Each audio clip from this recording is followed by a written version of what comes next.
as MJF talks about WWE attempting to sign him in an update given on the Cain Velasquez case. This is Wrestling Hub. My name is John, and you're watching the Wrestling Report for March 2nd. Before we get into the rest of the video, make sure you subscribe to Wrestling Hub and turn on all notifications to stay up to date with everything in the world of pro wrestling. Also, don't forget to follow us on Instagram at Wrestling Hub Official, and also follow us on Twitter at Wrestling_Hub.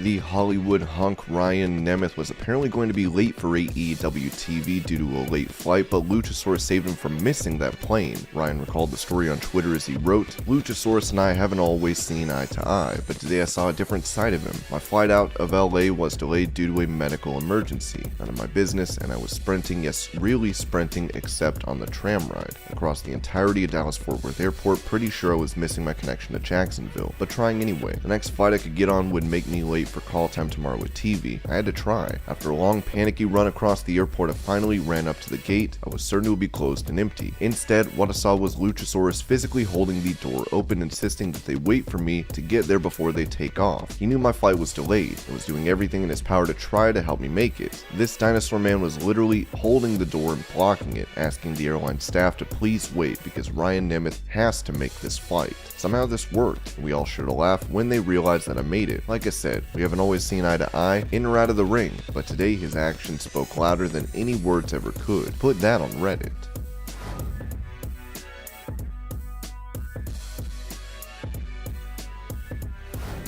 Keith Lee talked to the New York Post where he was asked about the rumored attitude issues he had in WWE, as Lee replied, "At the end of the day, man, I'm very much like these old school guys. Like, I really don't pay attention to the internet like that. And half the time I don't really pay attention to the apps. Like, I may post a thing and someone who helps me with my account may post a thing that's trying to be positive for other people or promote what I do here in AEW, especially now. I feel like this. If there's no truth to it, then why should I give it any credence? This is going to sound arrogant, and I don't really care. At the end of the day, it is beneath me, and I treat it as such."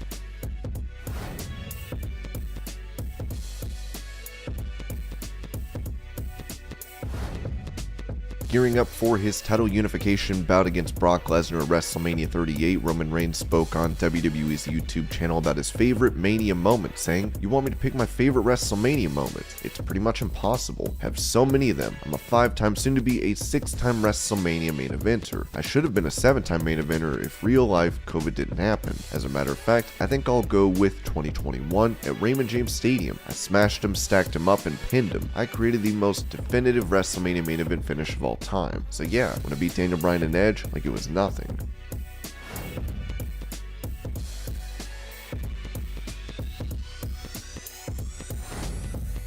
Many are not a fan of WWE's promos being overly scripted, and Arn Anderson is no exception, with him telling Sportskeeda that this level of micromanagement does more harm than good. It's on the talent in AEW to produce who you are, what you are. Show the world what wrestler X or female wrestler X is. The onus is on you more so. On the other hand, with WWE, it's a very, very, very micromanaged, hands-on, here is the script, here is what you go by, here's what you say, and I think when you have something that micromanaged, especially on promos, you never get to hear who the real person is. You just get someone that is only studied for a test. And now I'm going to recite it to you, and I think that's harmful to the talent in the long run.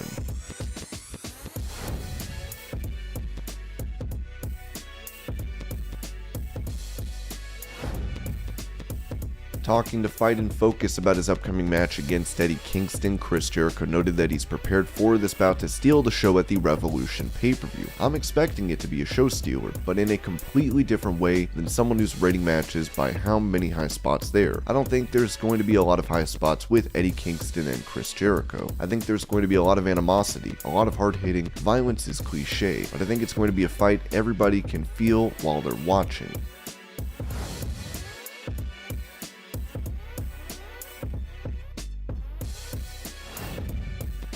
With him not being able to come to terms on a new contract with WWE, Cesaro was no longer a part of the company. While this came as a shock to fans, Samoa Joe expected this to happen, saying on Busted Open Radio, "No, I'm not surprised Cesaro left. Obviously, Cesaro is an unbelievably skilled athlete. I think Cesaro has towed the line above and beyond during his tenure in WWE, and I think he's been one of the most consistent performers year after year, and a dependable guy. I think you talk about the world as an oyster. I genuinely believe that is very much the case with Cesaro. There will be numerous opportunities for him, tons of interest, and there should be. This guy is still in his prime, still ready to rock and roll, and very healthy, very focused. He probably has a renewed focus in life now, so I'm looking forward to seeing what happens with Cesaro in the future."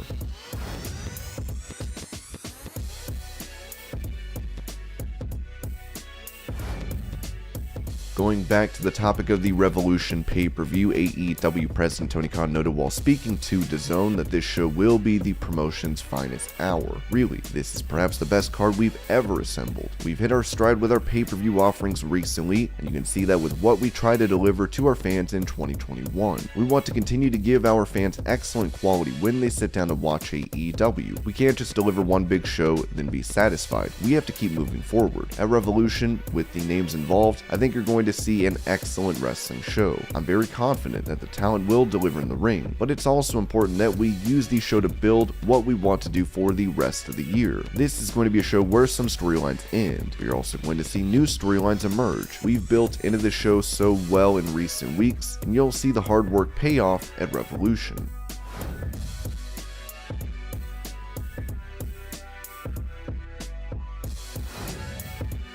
In AEW, MJF has become one of the promotion's hottest stars. His contract with the company is set to expire in 2024, with him previously saying there will be a bidding war for him. On the Wrestling with Freddie podcast, MJF talked about WWE attempting to sign him down the road. "I genuinely believe WWE is going to be willing to do whatever it takes to get me to jump ship, because to have me is to pretty much take a sniper rifle and shoot the heart of all elite wrestling, because that is exactly what I am. I'm the glue, because everyone around me hates my guts.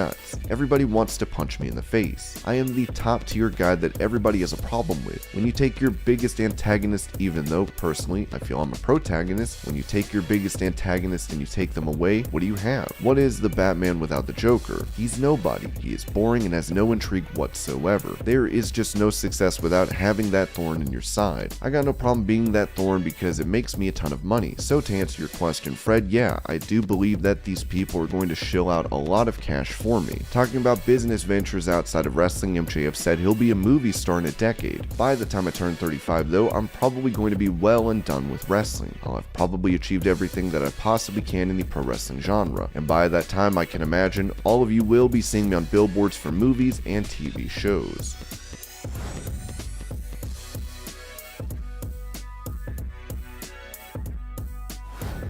RK Bro took on the Street Profits in tag team action where Randy Orton would end up hurt from a botched frog splash. This led to WWE making changes during the bout, as Fightful reported. We're told that Orton and Riddle were originally slated to win the match with a series of RKOs, but because of Orton's condition at the time, it didn't happen. As we mentioned on the post-show review last night, initial indications were that it was just a stinger or a tweak, but WWE plans on monitoring the situation as a lot can change overnight. Since then, we've heard it was a bit of a combo of Orton getting the win knocked out of him, his ribs crushed, and not being able to move. We're told there was no heat on Montez Ford on the spot, and it was considered a shit happens moment.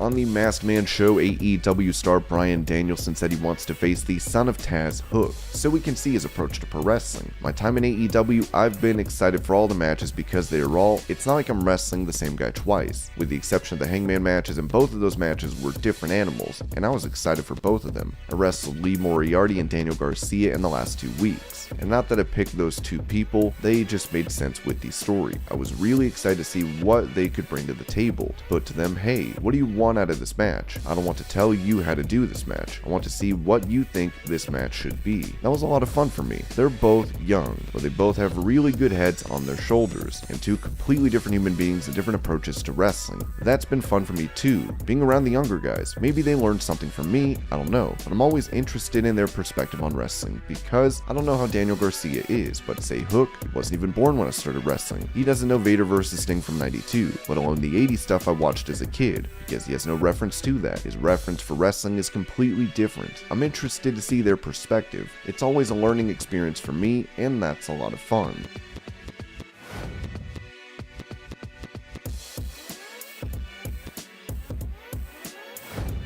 With her having surgery for a torn ACL in January of last year, reports had come out saying Bayley would likely be back for WrestleMania 38, but PW Insiders noted that is not the case. Bayley, the current plan is for her to return to TV regularly after WrestleMania.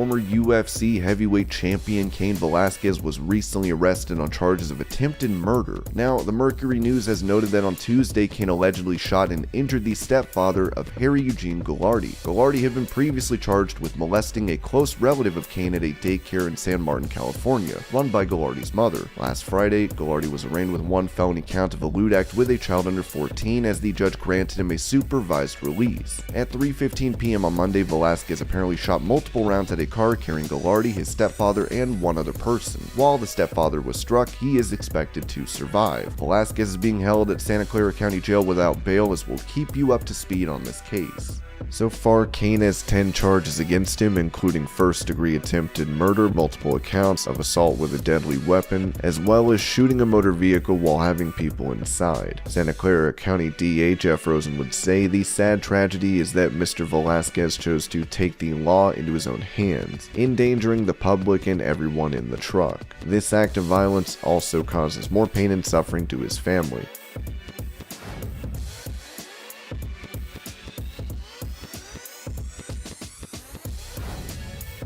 Unfortunately, WWE Hall of Famer Scott Hall had a fall resulting in a hip injury. He was at the hospital today, as we wish him all the best en route to his appearance for WrestleCon 2022 during Mania weekend.